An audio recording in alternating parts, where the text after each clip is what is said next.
Hey, you listen to conservative talk radio all week. Why don't you try something different for a change? The Majority Report with Sam Cedar is a 5-time award-winning daily left-wing political talk show. We go live every weekday at 11 a.m. Central Time on our YouTube channel. You can find it by searching for The Majority Report.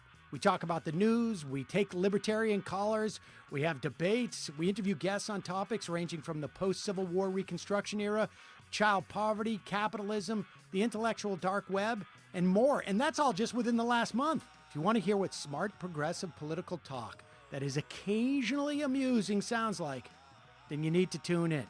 And you're always welcome to call in if you want to hear the correct opinion on any given topic. I will give it to you. Tune in to The Majority Report at 11 a.m. Central Time on YouTube or later wherever you get your podcasts.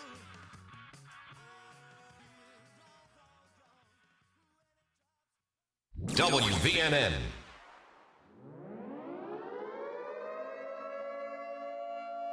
You're listening to the Valley Labor Report with David Story and Jacob Morrison. The time has come for America to hear the truth. We are going to stand with them, and not only are we going to fight for their rights, but we're going to stand up for our rights here in our state, in our homes, and in our community. One day longer, one day stronger. One day longer, one day stronger. Because the future of labor's rights in the United States of America is not going to be decided in the courts. It's not going to be decided in Congress. It's not going to be decided on talk radio, and it sure is not going to be decided on Fox News. Solidarity forever. Solidarity forever. Solidarity forever. For the union makes us strong.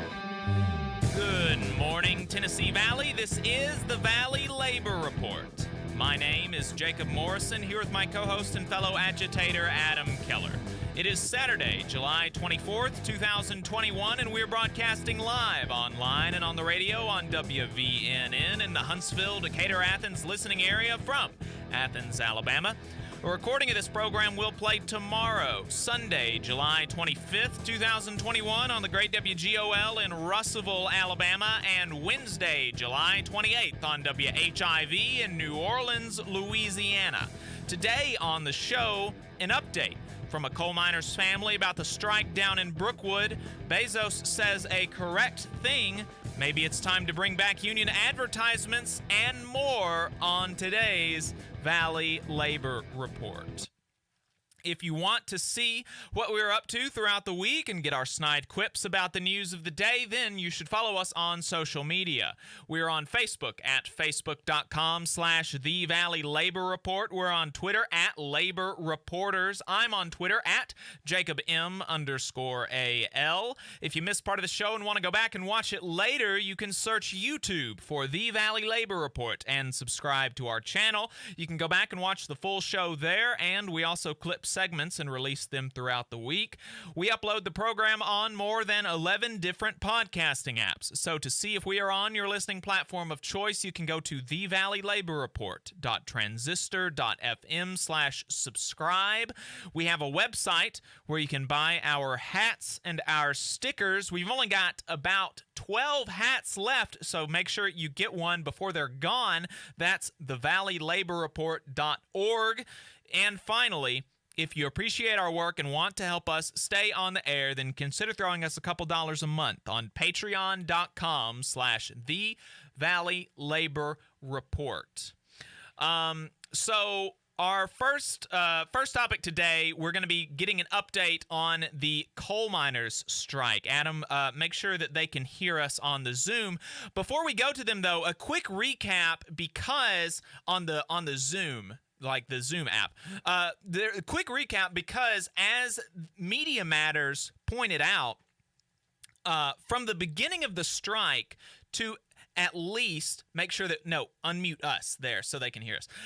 As Media Matters pointed out, from the beginning of the strike to at least July 13th, there was not one single mention of the strike on either MSNBC, CNN, or Fox News. Some context that Media Matters highlighted as well. Fox News devoted an hour and 18 minutes over 5 days to a single school district changing references to holidays in its academic calendar to days off. Surely, the strike is much more important to the lives of working people in Alabama and across the country than whether or not we refer to days off as holidays on an academic calendar, but that's not what corporate media wants to cover. So because of that lack of coverage, I feel like it is important really quickly to highlight why they're on strike, because I want to make sure that folks don't think that they're like going on the picket line so they can get $1 million a year or anything like that. That's the CEO. That's not the workers. So, and because this is a quick recap, there's going to be a lot that I leave out. So if you want to learn more, there are lots of places to do so. I've got a couple of hours talking to folks on the picket line the weekend the strike began as an episode of the Working People podcast. Lee Baines from the Glory Fires played some songs and he talked with them as well. Kim Kelly has been writing a lot of articles and doing a lot of videos for More Perfect Union and other places. You can follow her on Twitter at Grim Kim, and she has a mini documentary series on the Real News Network that she interviews lots of folks, including Haeden Wright, for that series. And we have several videos on our YouTube channel, including actually a couple conversations with Haeden. So really quickly, the quick and dirty of the situation down there is there was a bankruptcy in 2015. It was owned by Jim Walters. It was then went bankrupt. It was bought out, renamed Warrior Met. The CEOs and the board of directors kept their jobs. They increased their compensation while workers accepted concessions to bring the company into profitability, under the impression that management would reward them for their sacrifices in the next contract, which would be this contract. The concessions included a $6 an hour pay cut, forced overtime up to 7 days a week, a loss of their 100% employer-sponsored health care, and more. The contract expired April 1st of 2021 with no offer from the company, so the workers went on strike. The first offer that the company gave after they went on strike did not even keep up with inflation over the terms of the over the duration of the proposal, much less make up for the concessions that workers gave up in 2016.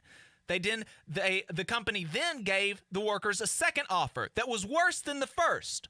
So they're still on strike over 100 days now. So we wanted to talk to some of the folks that are on the picket line to give you an update. And those people that we're talking to today are Braxton Wright. He is a rank-and-file coal miner. And his wife, Haeden, she is president of a newly formed women's auxiliary down there. Braxton actually came off of a night shift on the picket line. He has not been to sleep yet, so we appreciate his time. And Haeden is going to be going to work putting together bags of food for the back-to-school bash that they're having tomorrow for the children of the striking miners. So both of them are very busy, and we really appreciate y'all's time to talk to us. Braxton, Haeden, thanks for joining us.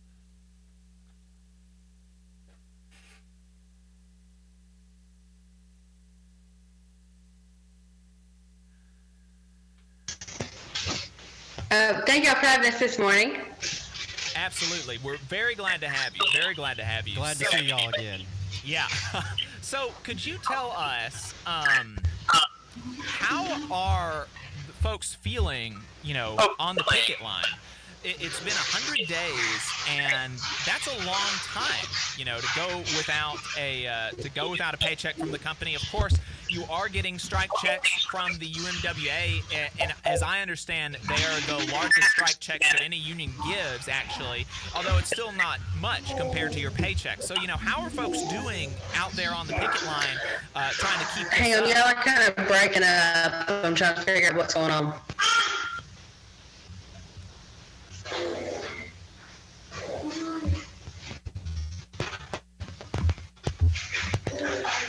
Are y'all, can y'all hear us? We've got Yeah, that we connection. can't hear you.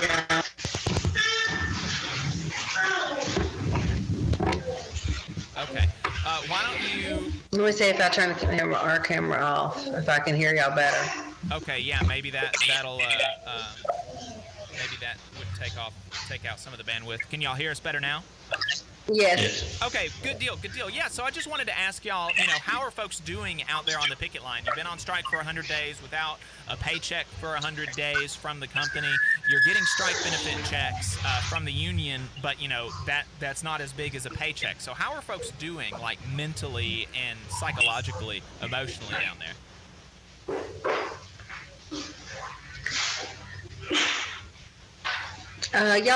We still can't really hear what y'all are saying. Let me try to troubleshoot something. Okay, here, why don't y'all just call in to the studio? The phone number is 1-866-494-9866. Adam is going to put that in the chat, and maybe that would be better if you just call the studio and put us on speakerphone, and we wouldn't have to use the internet there. So why don't let's try that. Sorry, that's what happens when you're on live radio. We're having some technical difficulties. If you want to, yeah, there you go. Thanks, Adam. So we're going to be talking to them here in just a second. But, while we're waiting for them to call into the studio, I just want to underscore again how normal the things that they're asking for are. They're not asking to be given like $1 million a year like their executive is making. Their executive did not lose his job. And he is now making I think it's a she. He or she is making $4 million a year while these workers are while they're on strike, and while they've accepted these huge concessions, the concessions like taking that huge pay cut, taking the concessions on their health care, being able to, working 7 days a week, 10 hours a day, down 2,000 feet below the surface of the earth with all of the, coal mining is one of the most dangerous professions that you can have in the United States of America today. And, doing that for 7 days a week, that was one of the things that and the health care are really some of the biggest things that they're really upset about. I talked to some of the children down there in Brookwood on the picket lines, and it was really heartbreaking what they were saying. It's just they were like, I want to be able to go to church with my granddaddy. I want my dad to be able to play ball with me. I want my dad to be able to come to my games. Like, I play volleyball. I want my dad to be able to see me. I want my mom to be able to see me. There's some women down in the mines too. It's not just men down there anymore. And so, the things that they're facing are real. And, these aren't, you get this caricature of like a lazy, greedy union worker, and it's not true ever in general, but this is especially not true here. And it's so not true that even I talk to Dale Jackson every Thursday morning, and when I can, I can't always, but when I can, I try to get him to talk about real issues. And so I'm able to get him to talk about this sometimes. And he has even said on the radio that this is a situation where the union is very clearly the good guy, and the company is very clearly the bad guy. Have we got him on the line now? Okay. Haeden, Braxton, can y'all hear us? Yes, we can hear you on that. Okay, very good, very good. Sorry about the technical difficulties. So the question that I had asked was just, how are folks feeling down there? 100 days on the picket line. That's got to take a toll on y'all. Yes, it is. It's tough. It shows how little this company cares about their employees. And like I said, recently one of them had posted a video where they give the scabs $1 an hour raise. And it's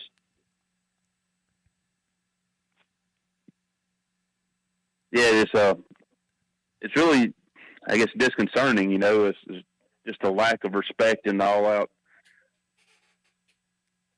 Right. Yeah. It is. It's really.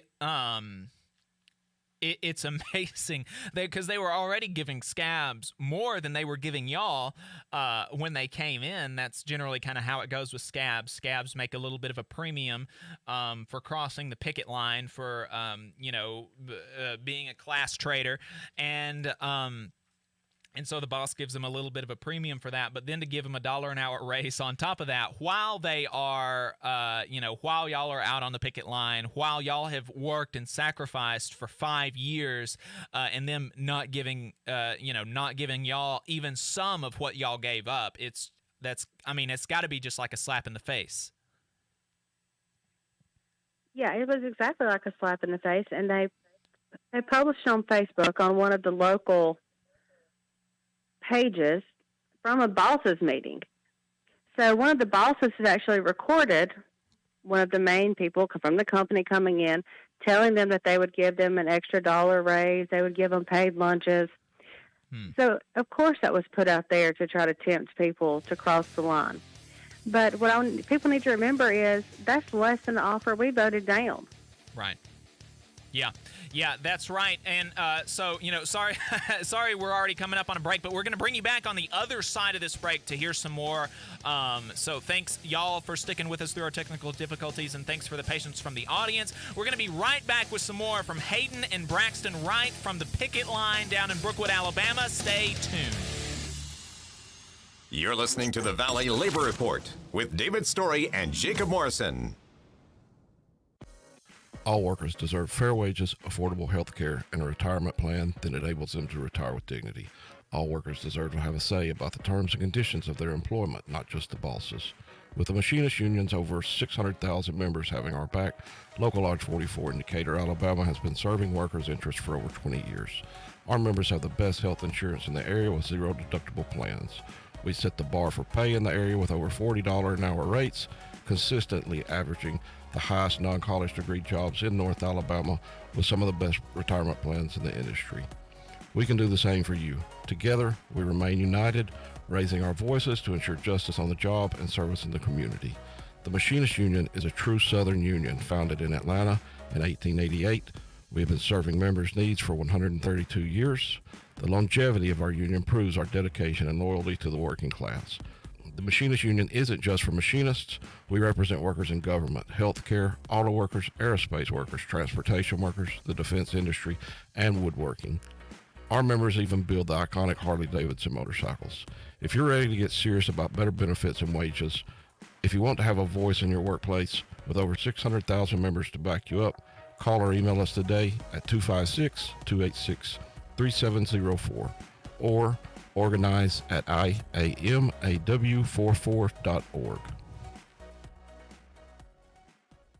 Here in Huntsville, federal employees are an invaluable part of the nation's defense, offering unmatched expertise in engineering and technology and as stewards of taxpayer dollars. What we ask for in return is to be treated with fairness, dignity, and respect. The American Federation of Government Employees, AFGE Local 1858, is a union of working people looking out for each other, making sure that we're treated right. To inquire about joining or to learn more, call 256-876-4880. WVNN.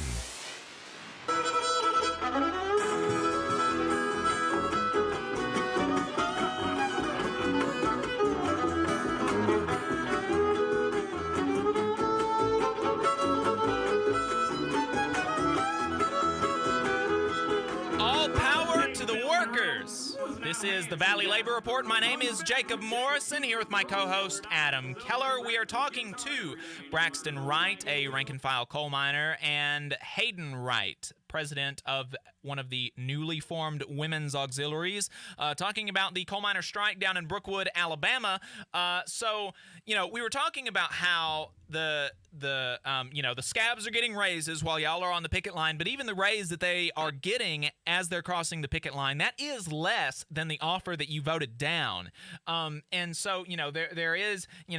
a lot of kind of slaps in the face figuratively, but there is literal violence, company-inspired violence on the picket line. There's been at least 4 documented cases of vehicular assault by scabs and bosses on striking miners while they're on the picket line. And the latest one was somebody hit one of the wives on the picket line. Can you talk to us about like how that is affecting people on the picket line? Well, yes, actually, Amy is one of our auxiliary members. Her husband, Greg, was actually the one struck by the fire barrel when we had a truck come through a picket line and attempt to hit two of the guys. And she was not even in the middle of the road. He had to basically swerve to hit her. She was actually on the side of the road. She was following all directions given to her by the police that were there. And Cecil Roberts was actually standing right next to her.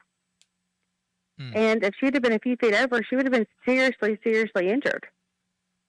So I really think that the people on the lines are like, hey, why are y'all doing this? Why would you signal out and do that? Why couldn't you just wait a minute? Why couldn't you go around? There's no reason to have to plow someone down, especially when you had ample room in the road not to have done that. Right.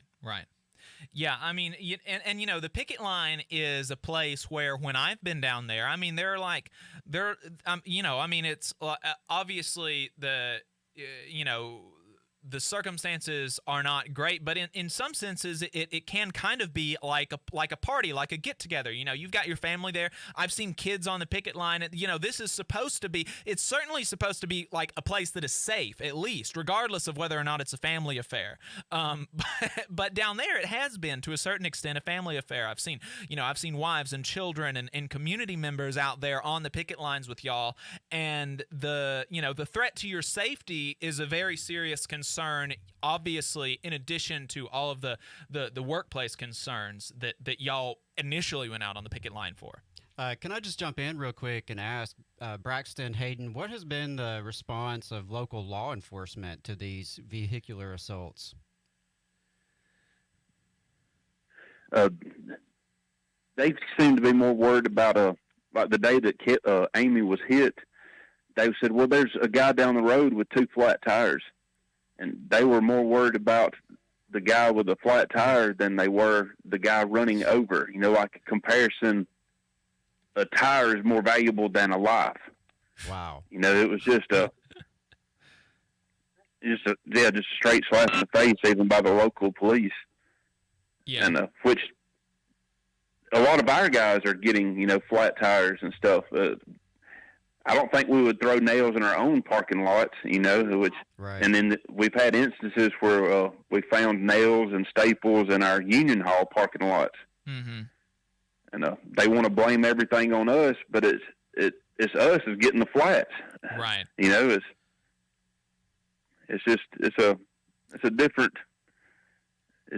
it's different out there right now. It seems like a very one-sided perspective in terms of violence and sabotage. They're kind of looking at y'all as the bad guys and kind of looking for y'all to make mistakes or do something wrong, and looking the other way from the other side of the line. Yeah, that's correct. They've added more cameras to some of the picket lines. They've added a camera to number 5 picket line, which we didn't have any cameras there until last week. They're trying their best to blame us for being violent or catching us tearing up something, and which, you know, we've been peaceful for the most part this whole time. Right. Yeah. And the I mean, it really is.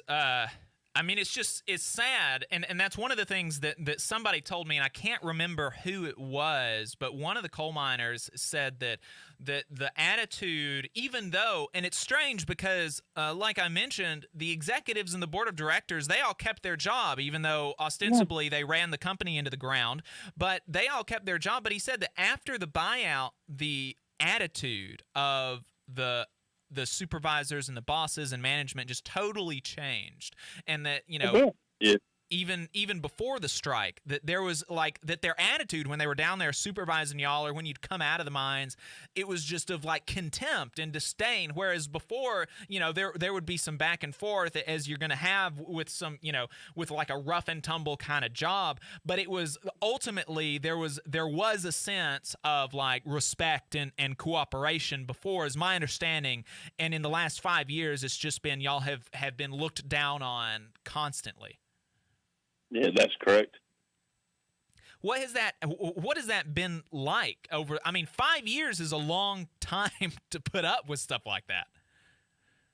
Yeah, I know the guys on the ground have it's a lot worse on them. That their bosses really, treat them completely different. I'm above ground, so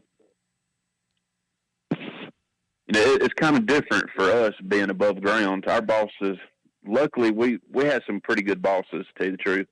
It wasn't as bad for us, but I know a lot of the guys underground and the time that I spent underground, it was just, it was completely different attitude. The way they treated their workers, the way they I don't know, just the way that they demanded to do a job or demanded this. They just treated you completely different. Right.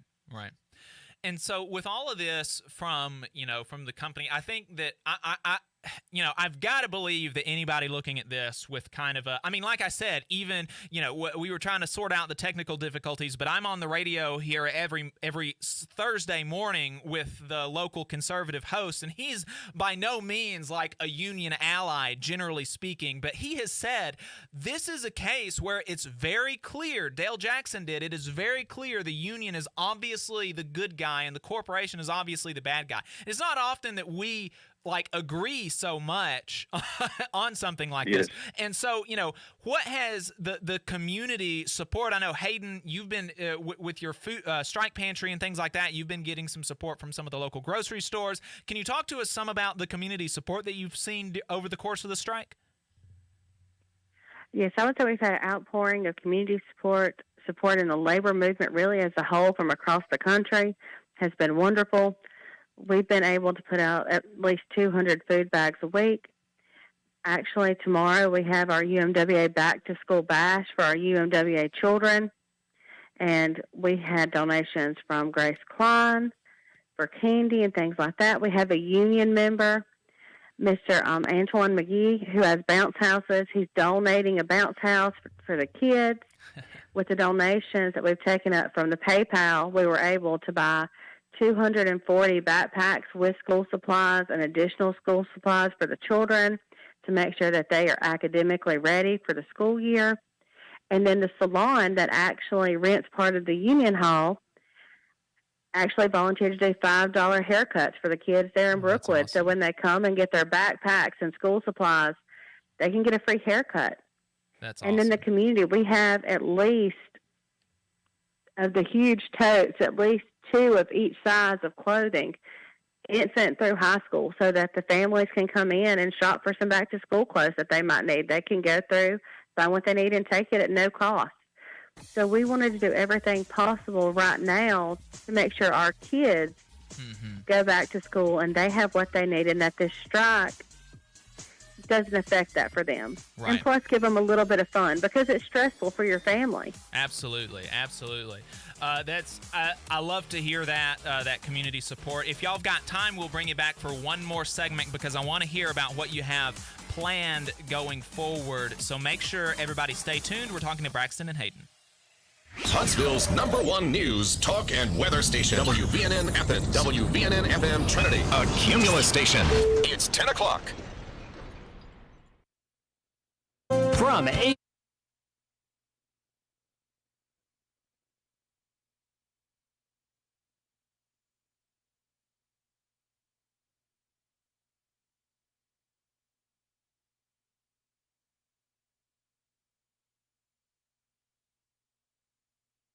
Finally, we're seeing slight hope for increase in vaccinations, and that's exactly what we need to stop this Delta variant.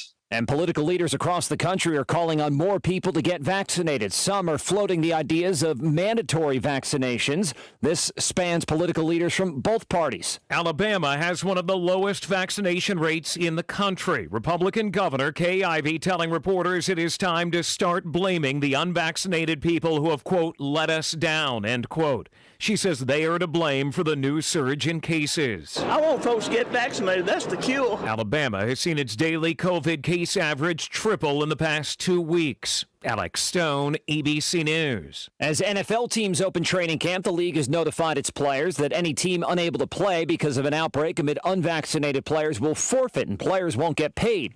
Benjamin Watson, vice president of the NFL Players Association, says the union is behind players who do not want to get vaccinated. Players need to have agency when it comes to what they decide to put in their bodies. That being said, certain decisions always have consequences. And so players understand that, look, if you don't want to get vaccinated, that is totally fine. They will be subject to the same rules as last year when it comes to coming into team facilities, wearing masks, being social distance. The Olympics continue. It's the first full day of competition today in Japan. There are more than 100 coronavirus cases at the game. There's also now the threat of tropical weather. Some event schedules have been altered because of a possible tropical storm. In the western U.S., there are more than 80 wildfires burning. Emergencies have been declared in 4 California counties. You're listening to ABC News. If the pandemic's taught us anything, it's that the easiest way for germs to get into your body is the nose. We all know how to wash our hands, but how do you clean your nose? For over 2 million Americans, the answer is Navage Nasal Care. Navage uses powered suction to flush out allergens, mucus, and germs that cause congestion, colds, and flu, so you can breathe better, sleep deeper, snore less, and feel healthier. Better yet, Navage is all natural and drug-free. That's why one of America's top respiratory hospitals recommends nasal irrigation to stay healthy, explaining that bacteria and viruses thrive in warm and moist environments and that you can wash away those germs so they don't make your nose their home. Experience Navage at zero risk. Go to Navage.com, buy Navage, and use it for a month. If you're not delighted, return it for a full refund. There's nothing to lose and a lifetime of better breathing to gain. Also available at Target, Walgreens, CVS, Bed Bath, and Rite Aid. Navage, N-A-V-A-G-E. My name is Dr. Zach Haeden, and I am the Executive Director of the Automotive Free Clinic. I hold a PhD from Berkeley and 2 Automotive Service Excellence certifications. The Automotive Free Clinic is a 501c3 nonprofit shop in Prattville, Alabama, and I have 7 years of experience in the automotive field. We began as a pandemic project in March of 2020 with a dream of providing free and low-cost automotive repair to disadvantaged people. Our shop works by providing parts to community members at commercial cost, and labor is on a pay-what-you-can basis. Our shop was a mobile repair shop for approximately 1 year. During that time, we repaired almost 70 vehicles and gave away 2 vehicles to needy community members. We need your help to continue providing this service. Our staff of about 12 are all volunteers, including 2 technicians, but we do have overhead, including shop rent, insurance, service manuals, tools, and utilities. To make a donation, please visit automotivefreeclinic.org. Thank you. You can listen to Yaffe every weekday morning, 9 to 11 a.m. on WVNN.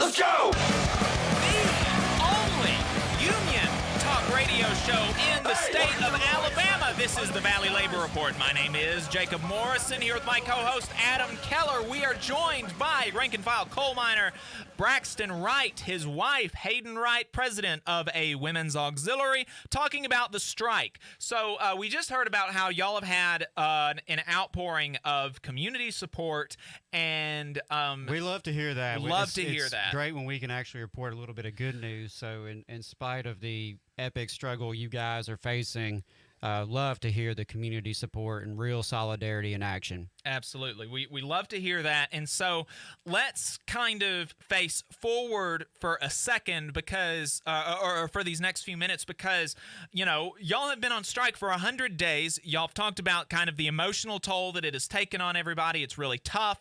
And so we want to learn more about your plan to win and to stay out on the picket line as long as you need to. So let's look at next week. Next week on July 28th, y'all are planning your second action at New York City. Can you detail exactly what that is going to look like for us? Yes, we're actually taking numerous members to New York on the 28th. We will be protesting and handing out pamphlets and information outside of BlackRock, which is our largest investor for Warrior Met.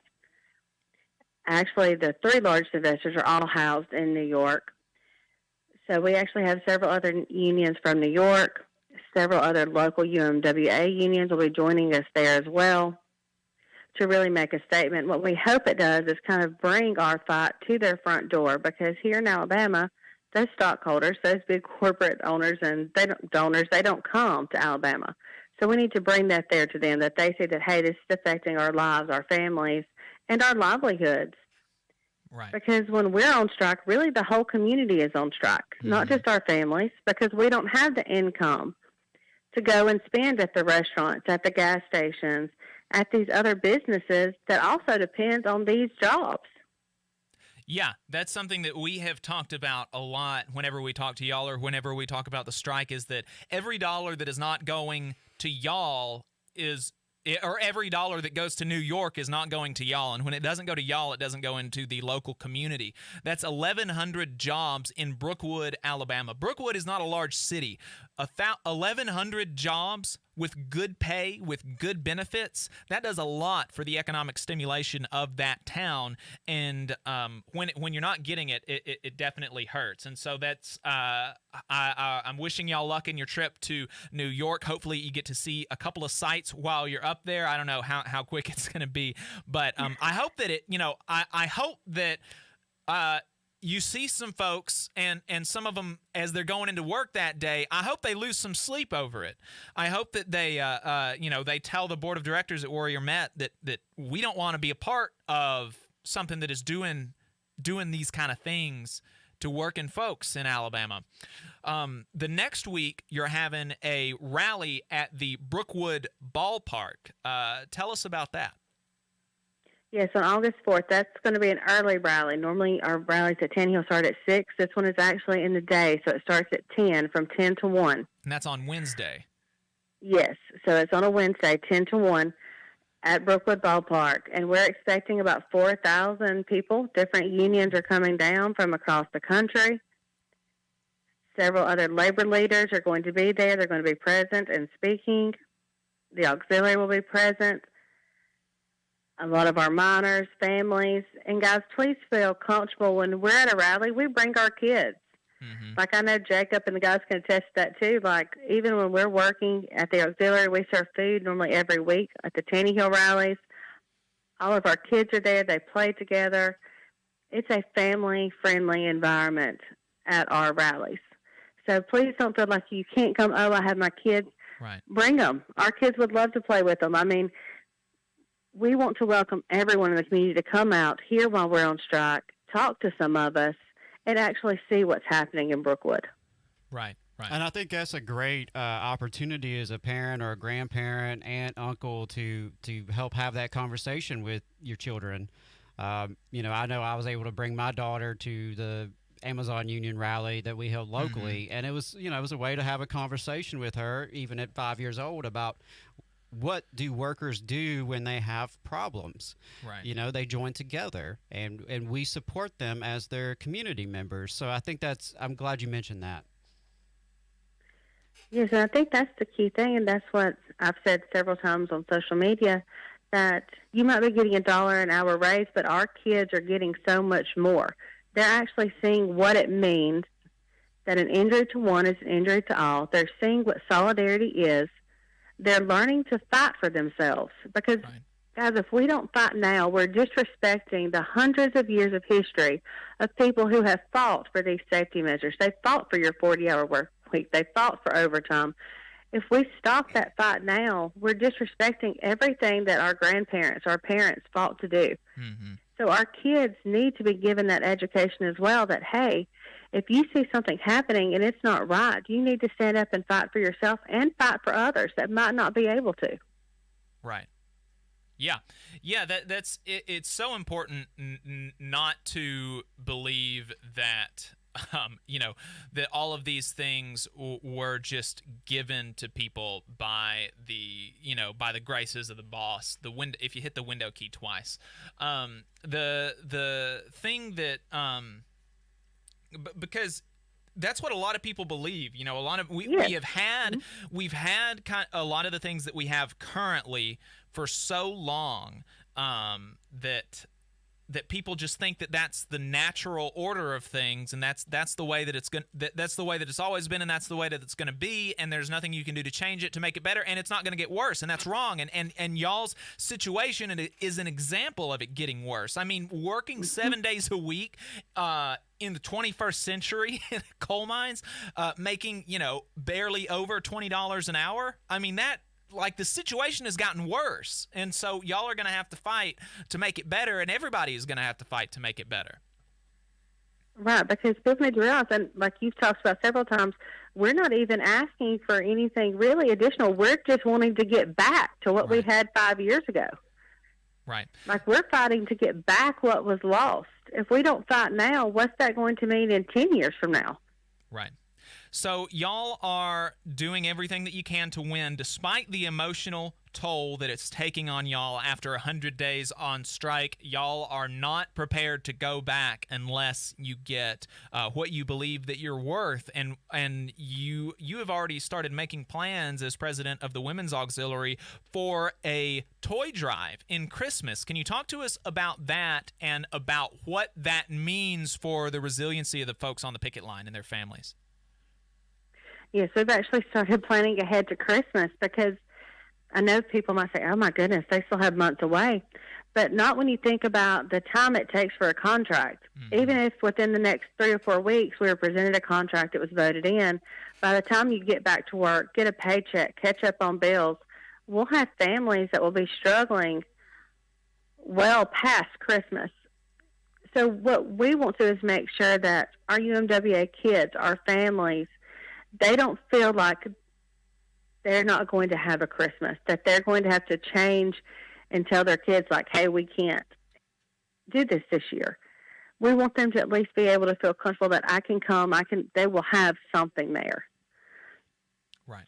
And I think that's what people miss in a union that aren't in a union, is that we see each other. Those are our brothers and sisters. That's our responsibility to make sure that all of our kids and all of our families are taken care of. Right. Yeah, I'm so glad you mentioned that as well, because there are a lot of our listeners right now who don't belong to a union. Maybe they've never belonged to a union. And, as sympathetic as they may be to your struggle, that can be hard for them to process what that looks like. And I think what you've described is a form of a family. And y'all have an extended family, and you have 1,100 brothers and sisters, along with their spouses and family in the broader community. And that's what that is our biggest weapon to fight back, because we don't have the billions in the bank account. We don't have the politicians in our pocket. All we have is each other. And so I think what y'all have done to stay out this long, to stay dedicated to the righteousness of your cause, and to have each other's back is really an inspiration for all working people, not just here in Alabama, but across the country and across the world. All of us who have to sell our labor, we are in the same boat. In some form or fashion, we're in the same boat. And so I really, can't applaud y'all enough for staying strong and fighting the good fight. Yeah. We appreciate that. Thank you so much. Absolutely. We've only got a couple minutes left in this segment. Haeden, Braxton, is there anything else that y'all wanted to say? No, I just want everybody to know that we're still going to be here. We're going to be standing one day longer. This fight is not over, because it might seem like our fights, but your union is much more than negotiations, guys. Mm-hmm. Your union is your family. That's your support system. That's the strength that you have. That's just as powerful as any of your negotiating team, because it takes everyone together to actually stand and make these changes. Right, and that's an important point too, because even if you've got the best people that you could on the negotiating team, if the membership doesn't support them, if the negotiating team had brought back that contract and not a good contract, but the membership voted it in, I mean, there's not any, you've got to have a membership that is willing to fight, that knows their worth, that cares about each other, and that wants to fight for one another. You can't just rely on the people at the top to do it for you. You've got to have some amount of fight yourself. That's a good point, Haeden. Thank y'all so much for your time. We really appreciate it. Brother Braxton, hope you get some rest. Haeden, best of luck with the rest of your day. Y'all have a good one. Thanks for talking to us. Thank you. Thank y'all for having us. All right. Folks, this is the Valley Labor Report. We're going to be right back talking about last week in Southern labor. Stay tuned. You're listening to the Valley Labor Report with David Story and Jacob Morrison. The Valley Labor Report is also supported by listeners like you. If you value the work that we are doing, injecting a different perspective into talk radio, and you have the means, consider signing up for a monthly donation on patreon.com/The Valley Labor Report. Again, that's patreon.com/The Valley Labor Report to support our work and keep us on the air. If you're looking for contractors with lower than average EMR and TRIR, if you need to supplement a workforce at any level for any amount of time, if you need iron workers that come trained and certified at no extra cost, or if you need workers from superintendent down to general laborer and you're looking to start work on a project, or you're unhappy with your current contractor situation, you need to call my friend Jeb Miles with the Iron Workers Local 477. They only work with the best in the business, vetted contractors, and can do all kinds of jobs from roofing to steel and bridge erection, from welding to heavy rigging, from structural repairs to machinery alignment, and much more. They supply manpower on 4 of the 5 largest projects in North Alabama, so you know they're legit. If you need good quality, safe, efficient, diligent, and knowledgeable workers on your job, then you need the Iron Workers Local 477. Call Jeb Miles at 256-383-3334. That's 256-383-3334, or via email at local477@bellsouth.net, and make sure you tell them that you heard about them on the Valley Labor Report. Where Alabama talks, WVNN. Depend on it. Charge for the land. A population burned up, blood dry. The marginalized multiply. This is the Valley Labor Report. My name is Jacob Morrison, here with my co-host and fellow agitator, Adam Keller. We just got off the phone with Haeden Wright and Braxton Wright, couple, or a coal mining family down in Brookwood, Alabama, talking about the strike. We appreciate their time. Like I said, Braxton just got off of a night shift on the picket lines, so he hasn't been to bed yet. And Braxton was on the picket line, hadn't been asleep yet. And Haeden is going to be doing stuff with the strike pantry this afternoon. And speaking of the strike pantry, they are still accepting donations. If you follow Haeden on Twitter, that's at Haeden Wright, HAEDEN WRIGHT. You can see, I think it's her pinned tweet or something. If it's not her pinned tweet, you can go and find it, right? And it's our pinned tweet as well, at Labor Reporters. You can donate to their strike pantry, which goes to helping, that goes directly to food and family items that people need to get, just kind of normal everyday grocery stuff, right? And then also there's a strike aid fund that the International has set up that that fund goes to supplement their weekly strike benefit checks, okay? So they get $350 a week, and so the strike aid fund is distributed evenly among everybody to supplement that, so that maybe they get an extra $50 or $100 a week added to that from the strike aid fund that the International has set up. So those are both places that you can donate to, that your local could donate to, that your International could donate to, your Labor Council, your state fed, et cetera, et cetera. So consider that. Follow Haeden Wright on Twitter. Follow us on Twitter. All that stuff. So let's get to what happened last week.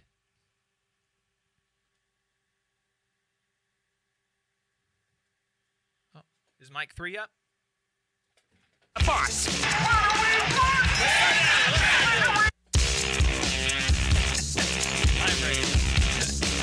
We've got to unite as workers and demand the respect we deserve from the boss.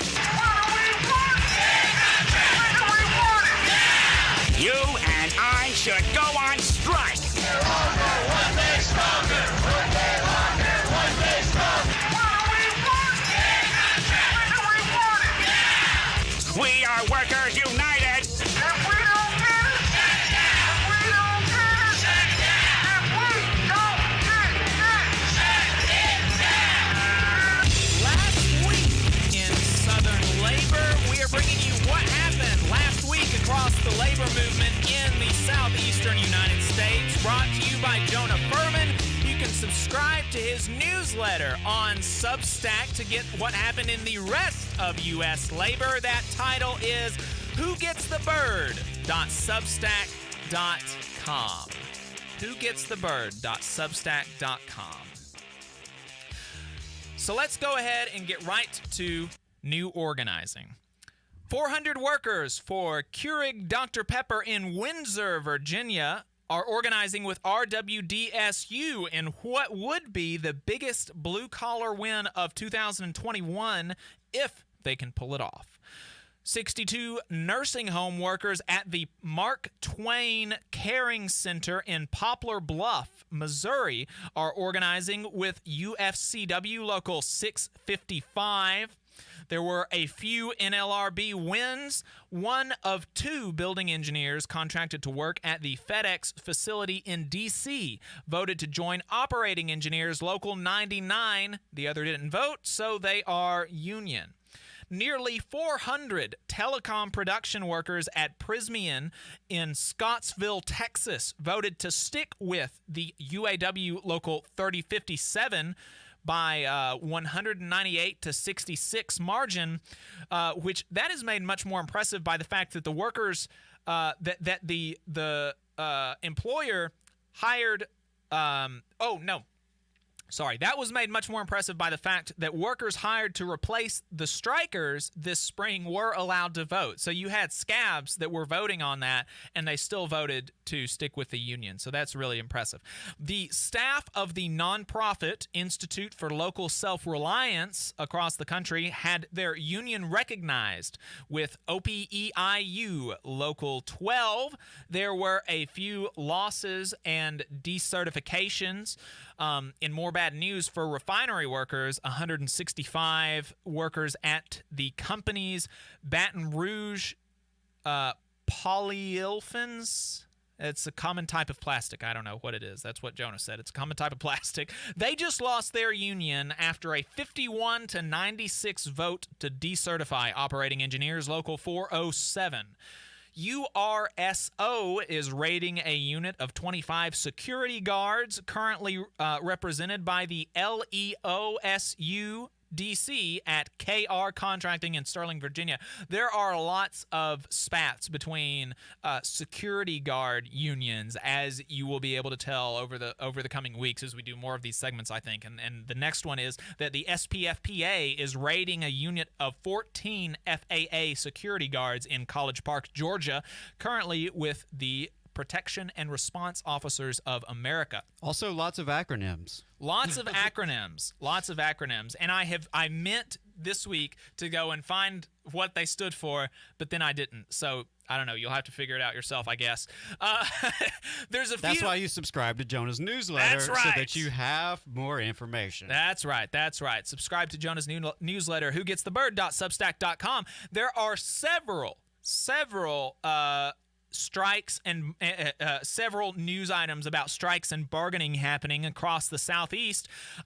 We mentioned at the top of the show that Media Matters took a look at mainstream coverage of the Warrior Met Coal UMWA strike in Brookwood, Alabama, and found that CNN, MSNBC, and Fox News have collectively given 0 minutes of coverage to the largest coal strike in decades. 0 minutes, while Fox News gave an hour and 18 minutes over 5 days to one school district, changing the word holidays to days off on their academic calendar. Just absurd.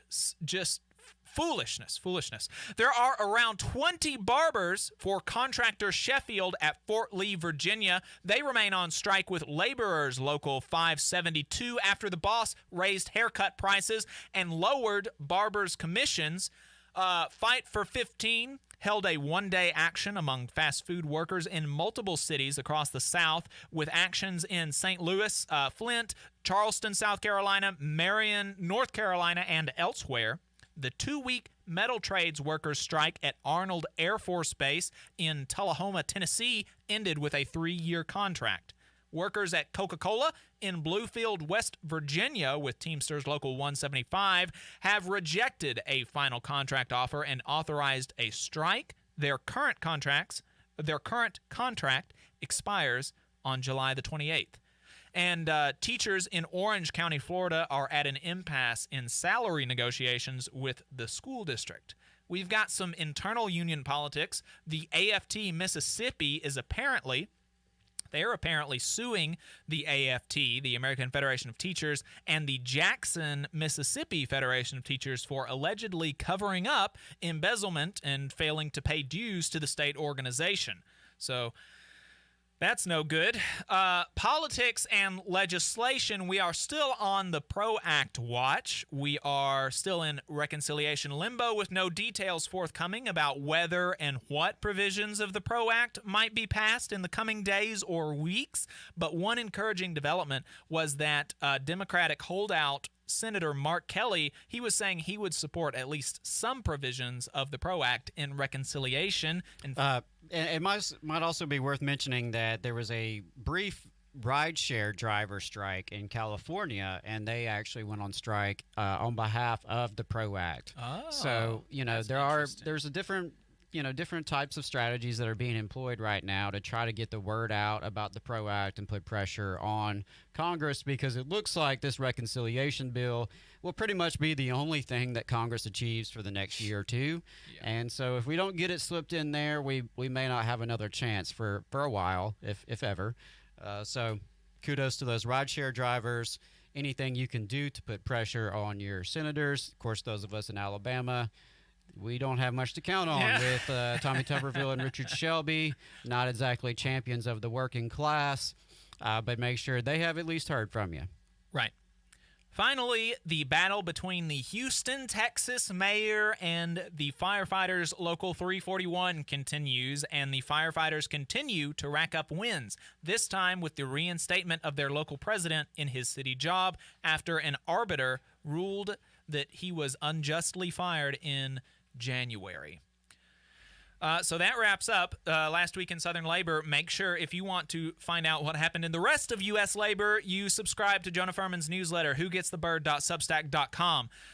So we have like 2 minutes left, and that's a perfect amount of time to play the AFSCME ad. Let's play that, because it's so great. I love it. I love it so much.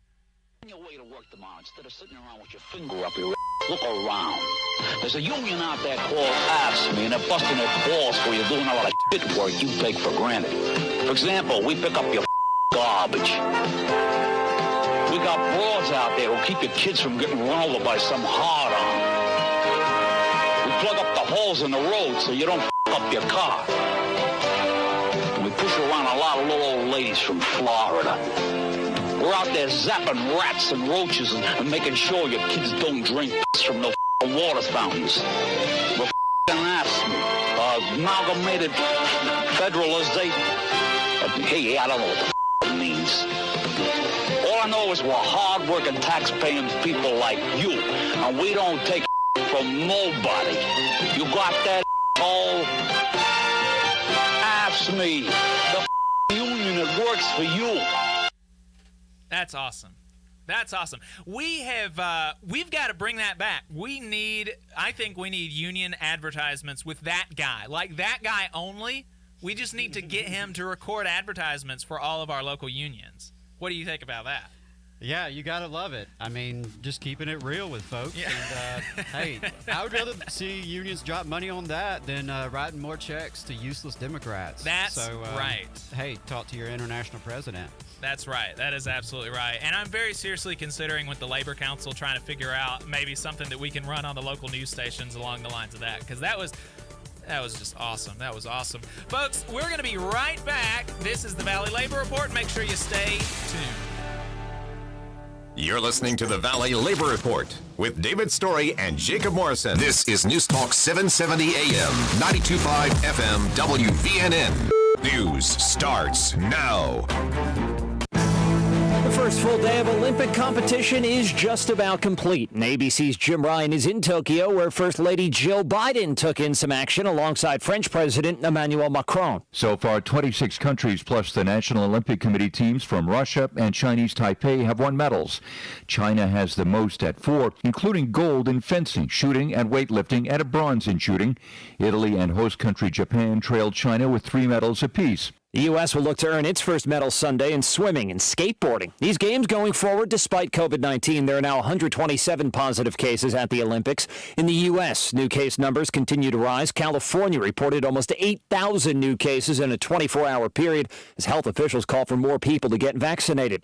A federal appeals court lifted CDC restrictions on cruise ships operating out of Florida. Governor Ron DeSantis called them overly burdensome. 75 million Americans right now impacted by at least a moderate drought. That's helping fuel Western fires. Brian Clark, ABC News. The Valley Labor Report is also supported by listeners like you. If you value the work that we are doing, injecting a different perspective into talk radio, and you have the means, consider signing up for a monthly donation on patreon.com/The Valley Labor Report. Again, that's patreon.com/The Valley Labor Report to support our work and keep us on the air. Have an Amazon Echo? Just say, Alexa, play WVNN. And you'll always have the only radio station of relevance in Alabama, WVNN. WVNN. Depend on it.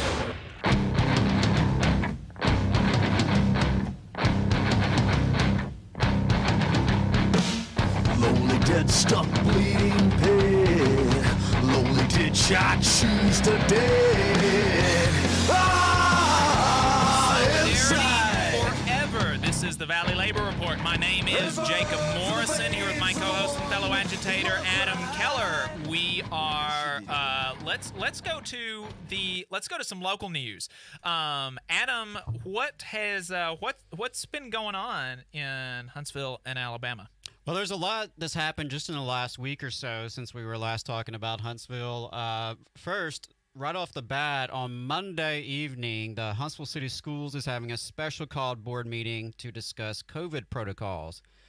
You may know, those of you who are local, that none of our school districts are enforcing masks for students in the area, but those decisions were made prior to some new guidance that's come out by the Association of Pediatricians, as well as this, new wave that we're in right now, especially with the Delta variant. So those of you who have children in Huntsville City Schools, or those of you just concerned about this new wave and its spread in the community, keep your eyes on that Monday night board meeting with Huntsville City Schools. Now, there was a lot to happen with the Huntsville City Council this past week. And before I dive into that, I do want to mention that we have discussed the case of William Darby, the Huntsville police officer who was convicted of murdering an unarmed civilian, and he did finally resign, I believe, yesterday. It took all this time. It took the Huntsville police chief allegedly soliciting sick leave donations for his boy Darby. I guess he ran out of donated sick leave. He's finally used up all of his vacation days, and he did resign. It's just sort of sad that, he makes the choice to resign before the mayor and the police chief actually took some action against a convicted murderer on their police force. So, and on top of that, Paul Gaddis of AL.com put out a good article about the influx of federal COVID funds for the city of Huntsville. We've mentioned that before. While the stimulus bills and COVID relief bills are, of course, inadequate, there has been quite a bit of new money available for local governments and local school systems. Well, the city of Huntsville has apparently spent virtually nothing so far and is being, quote, very, very conservative with this funding. So check that out. Paul did a good job just diving into, the city's mindset on why they're not really spending that money yet. And I think, those are some opportunities for the city government to actually help regular, normal people. Imagine that. So back to the city council. This Thursday on the 22nd, you had more protests at the city council at City Hall. And in fact, one man was removed and booked for disorderly conduct. There were protests both inside the chambers and outside. And this is the ongoing saga of our fight for criminal justice reform here in Huntsville, Alabama. The so-called Star of Alabama, the so-called Smart City, so-called progressive city of Alabama, which has thus far shown very little intention in actually having a just criminal justice system. Now, there were two modest reforms, and I say reform kind of loosely here, that were passed on Thursday night. The first one involves the Huntsville Police Citizens Advisory Council, the CAC. That's been an ongoing fight to actually have some teeth behind that council, to have some democratic accountability with this council. You may remember from previous segments that the police chief actually had appointment abilities to this council. So, talking about the Fox Garden, the Hidden House, that was exactly the plan. That has been changed. The Huntsville police chief no longer has the ability to appoint members to the advisory council. That's good. There's going to be some additional members added, some additional training provided to the council. The jury's still out on, how that's going to actually change things moving forward, but it at least appeared to be a modest step in the right direction. Now, the other issue that was discussed was body cam footage. And again, this one is even, I guess, more modest. In other words, it accomplished very little. There was a promise for transparency about releasing body cam footage, but no real concrete steps they were going to take. As far as I could tell, it looked like the city was just promising that they will, in fact, have some kind of policy that they will openly share.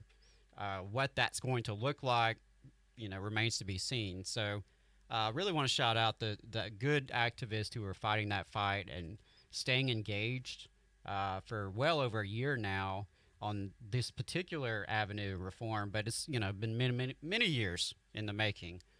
So shout out to them. The next work session of the Huntsville City Council is August 5th.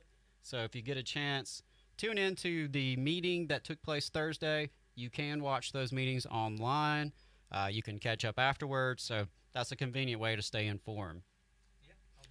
The North Alabama School for Organizers is holding an automotive free clinic at Futures Homeless Shelter in Huntsville on Saturday, August 21st from 9 to 12.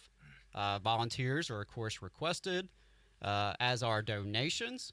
NASO will not charge the poor or homeless, as they offer light repairs to vehicles, including oil changes and teaching folks how to change a flat tire. I think that's a great mutual aid program that they are implementing. And of course, we've had Zach Henson on to discuss Automotive Free Clinic down in the Montgomery-Prattville area.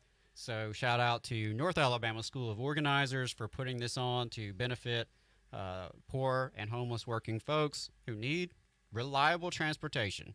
And that's something that I think is a good lesson for all of us. Whatever skills you may have, there is a way for you to contribute that to the people. Mm-hmm. Today, on the 24th of July at 3 o'clock at the Madison County Courthouse, there is a Medicare for All March. Now, Jacob and I talked offline a little bit about this, that nationally, some of the folks involved with this Medicare for All March today, leave something odd to be inspired. There are a few online weirdos that appears to be involved in some of these marches across the country. But I do know that locally, our sister Catherine Herford is behind this march here in Huntsville, and I have the utmost respect for her. So if you have nothing else going on this afternoon, come downtown to Huntsville, to the courthouse, and march on behalf of Medicare for All, because it is insane that we are the only wealthy country on earth that does not guarantee health care as a human right. Yep. So shout out to these local activists for demonstrating to that point. Now, moving back a little bit to the statewide perspective, Alabama Poor People's Campaign is joining at least 40 other states for a Moral Monday to take the fight for democracy to U.S. Senators' home offices. So on Monday, August 26th, they will be visiting Senator Shelby and Senator Tuberville's offices in Montgomery. And then the Poor People's Campaign will air a collection of these actions from across the country online that evening at 7 o'clock Central Time. I'm a big fan of Reverend Barber and what he has worked on with the Moral Mondays coming out of North Carolina, as well as the Poor People's Campaign. So happy to see Alabama holding it down with the campaign. Also, August 24th, the Libertarian Party of Alabama and Vermin Supreme, among other guests, will be in Montgomery. And, you know, I have a lot of problems with the Libertarian Party and their ideology. They tend not to be the most pro-union, pro-working class kind of folks.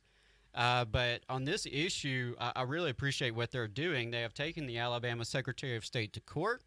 And what they are fighting for is truly ballot access, is a fair shot for third-party and independent candidates here in the state of Alabama. Specifically, they are fighting to get access to the voter registration list that is provided by our Secretary of State. You know, our system here in Alabama especially, but, you know, and most of the country as well, is really designed to be a two-party system. It is designed to exclude independent and third-party candidates.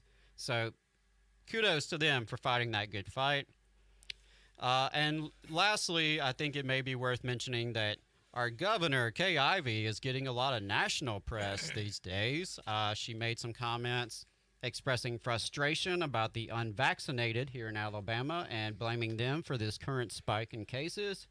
Now, her role in that, she doesn't seem to have a whole lot to talk about there. She kind of just threw her hands up and made it out like she's just an ordinary citizen who's just as frustrated as we are. Right. The difference being she is in charge of Alabama state government. So, yeah, I just thought that was kind of interesting. I understand the frustration, but again, you are governor. You have an entire executive branch. You have a budget. You have a bully pulpit. You have an entire team of experts.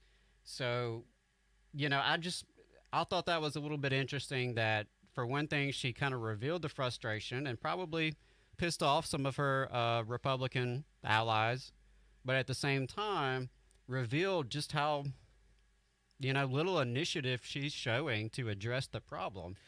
Right. And as others have covered in response to this story, you know, she has catered to the anti-vaccination crowd and to the anti-lockdown crowd with legislation. And of course, you know, her political career, like all others in this state, has benefited from the massive right-wing media apparatus, which peddles disinformation and propaganda on stations such as this one, to be quite honest. So, you know, it's fascinating for her to put that out there and to act as if she's just an ordinary Alabamian who can't really do anything about it. You know, as I just mentioned at the top of the segment, you know, we've got school systems having to decide about mask usage in their buildings. You know, the governor is nowhere to be found and showing leadership there. And, oh, by the way, what if we had an extra 300,000 people with health insurance because we expand Medicaid? Right. The governor, again, has no answers to expand Medicaid. She has been saying for years, just like Governor Bentley before her, that they just have to find the money. Right. Now, they can find the money for virtually anything else that they want to find it for, but when it comes to expanding health care and ensuring 300,000 of our neighbors who are working people can actually go to the doctor, now suddenly that's a mystery they just can't solve. And now I'm not a doctor, I'm not an expert, but I have to believe that if an additional 300,000 people could go to the doctor and could treat pre-existing conditions, maybe, just maybe, they would be a little less susceptible to COVID and to complications from COVID. But that's just me. Right. Well, and there's, you know, like you said, it's one thing to express as a citizen of this state, to express frustration with other citizens of the state. Like, I even, generally speaking, I try to shy away from that, from like pointing my ire at like conservative or liberal voters or whatever for this or that.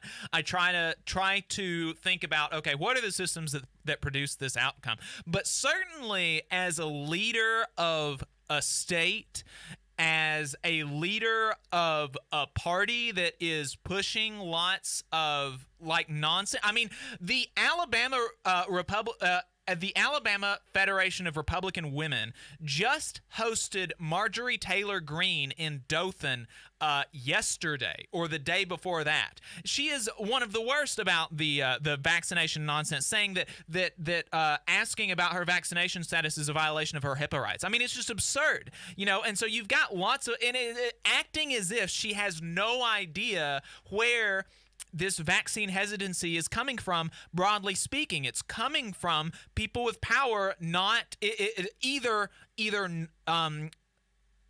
like not talking about vaccines in a truthful way, just not addressing the issue and having a hands-off approach, or really diving in and saying that, and stoking some of these fears about the vaccine, because they are, by and large, totally false. And, we only have an hour and a half every week, so we don't talk about that kind of stuff, because we are like a generally focused show on workers' issues. And so, we don't have the time to spend going into the data, but the data is out there. There are experts, and you can actually see the vaccines work. They help keep you from getting the coronavirus, and they, even more than that, they help keep you from getting a serious illness from the coronavirus. They protect yourself and your communities and your families, and that's important. And for her to just say we need to blame the unvaccinated people, that's absurd. And then additionally to that, there are people that are not vaccine hesitant.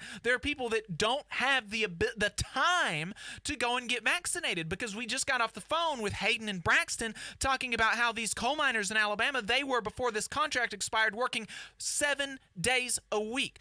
When are you going to go get a vaccine if you have to work 7 days a week? And then when you're off work, you have to go and take your children to school, or you've got to take them to the hospital, or there are lots of people that just don't have the time to do that. And so there are ways that she could, as governor, use the health department to make sure that people get paid time off to go and get the vaccine, paid time off to go to have a day to recover from getting the vaccine, because sometimes you'll have cold-like symptoms after you get the vaccine. I mean, just right. What if we actually had paid sick leave in this state like every other civilized place on earth? Her acting like she's just this powerless, regular citizen of Alabama is just, frankly disgusting. And it's an admission. It is a very blunt admission of her lack of ability. You're listening to the Valley Labor Report with David Story and Jacob Morrison.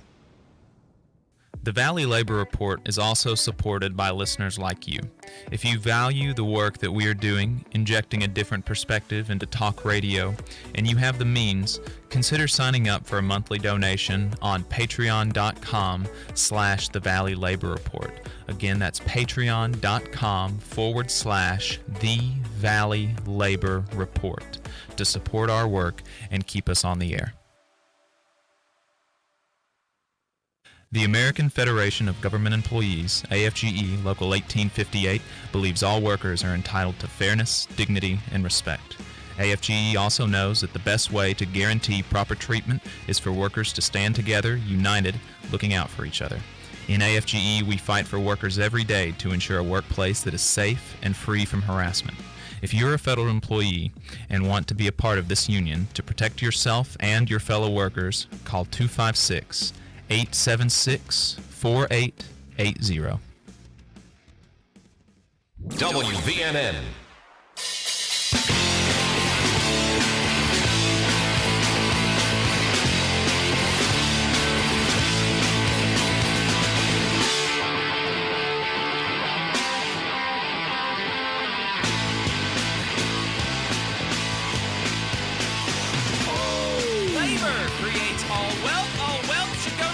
This is the Valley Labor Report. My name is Jacob Morrison, here with my co-host Adam Keller, and our next topic is going to be on that exactly, because Bezos was probably, for one of the first times in his public speaking life, he was correct about something. So let's hear Bezos spitting facts. I want to thank every Amazon employee and every Amazon customer, because you guys paid for all of this.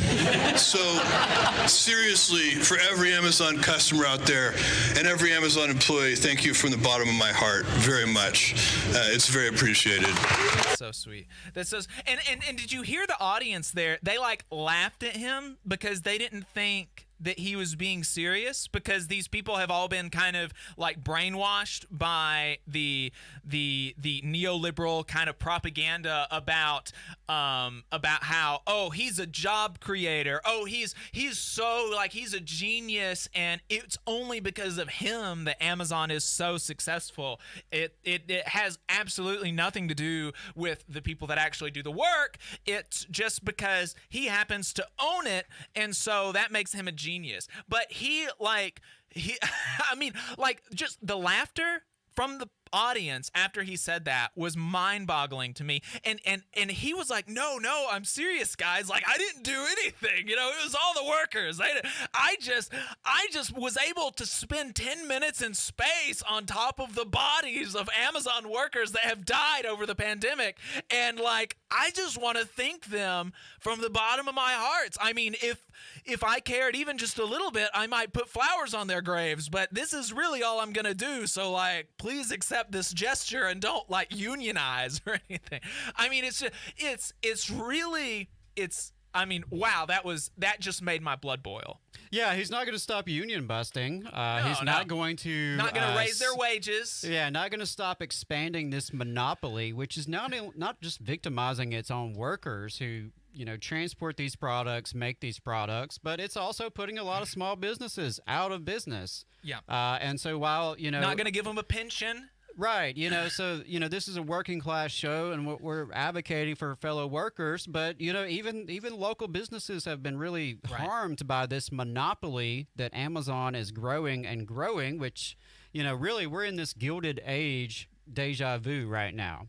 Yep. If you look at the disparity of wealth, if you look at the growing monopoly power of a handful of oligarchs, this is the Gilded Age all over again. And the only way we're going to beat that back is the way we beat it back the last time, which is through an organized, multiracial, working class movement that can tip the balance of power back on our scales.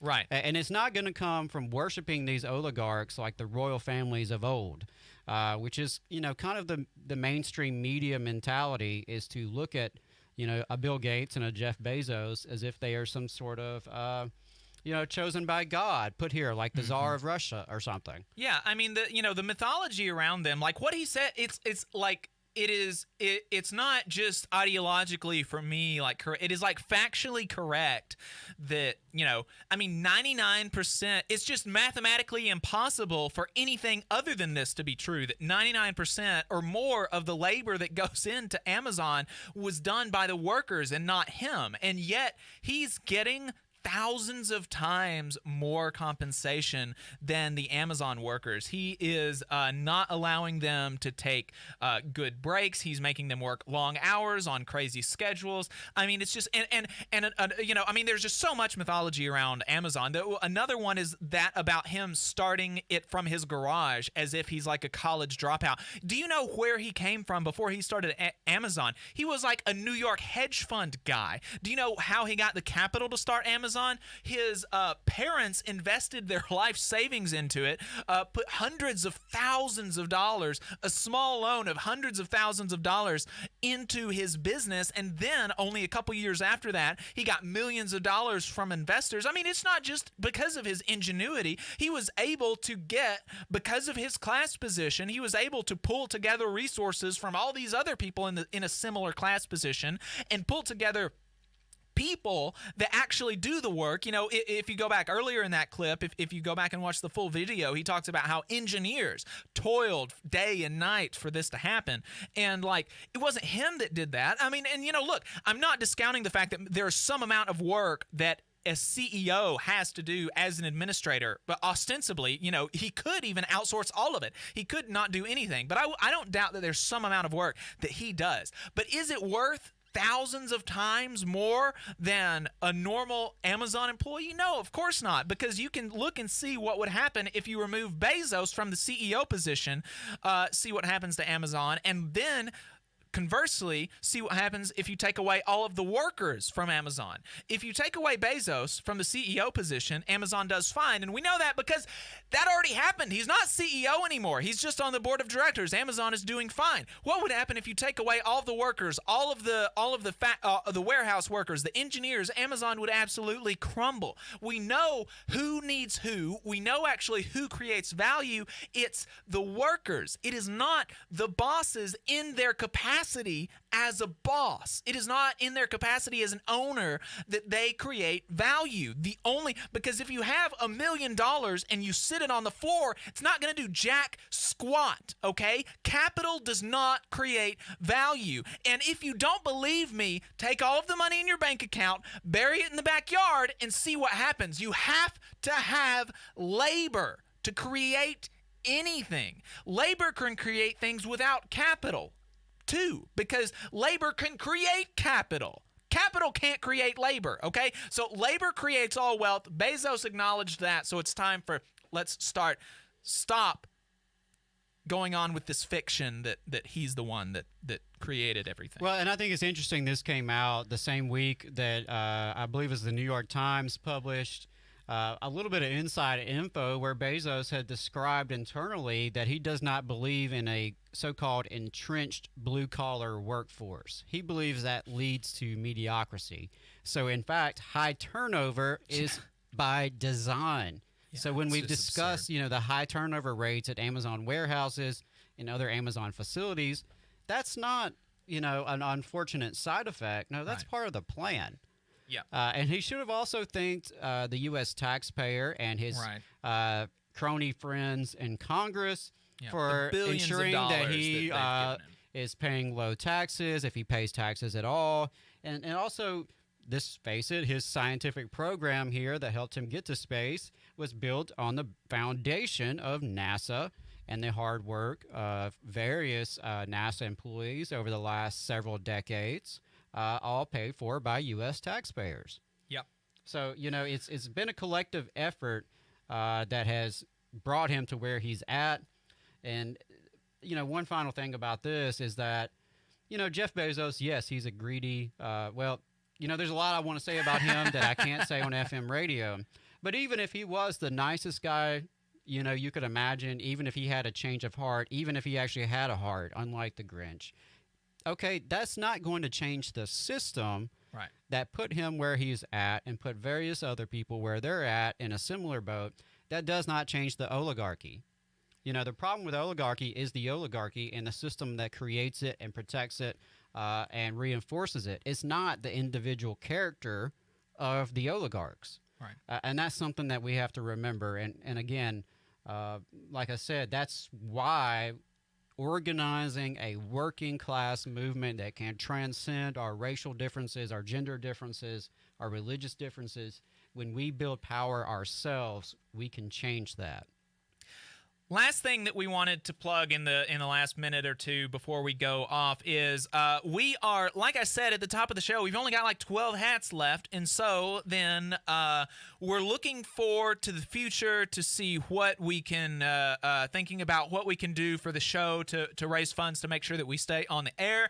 One of our advertisers is going to be dropping off here at some point over the next couple of months, so we want to make sure that we're able to stay on the air, that we can continue to expand. We have some really cool things in the works. So what would people like to see for merch? Do you want another round of hats? Do you want a different kind of hat? What would your ideas be? Do you want shirts? I think a graphic tee would look nice. But I don't know, shirts, tote bags,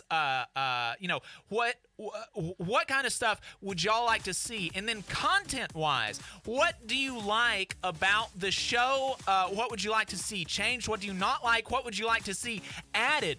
Reach out to us. Let us know. You can reach us on Twitter via DM, on Facebook via private message, or on our email, valleylaborreporters@gmail.com. we will, and we want to look over those and see what we can do to make the show better and to continue funding the show into the future. So we'll see you next week. WVNN Athens, WVNN FM Trinity, a Cumulus station.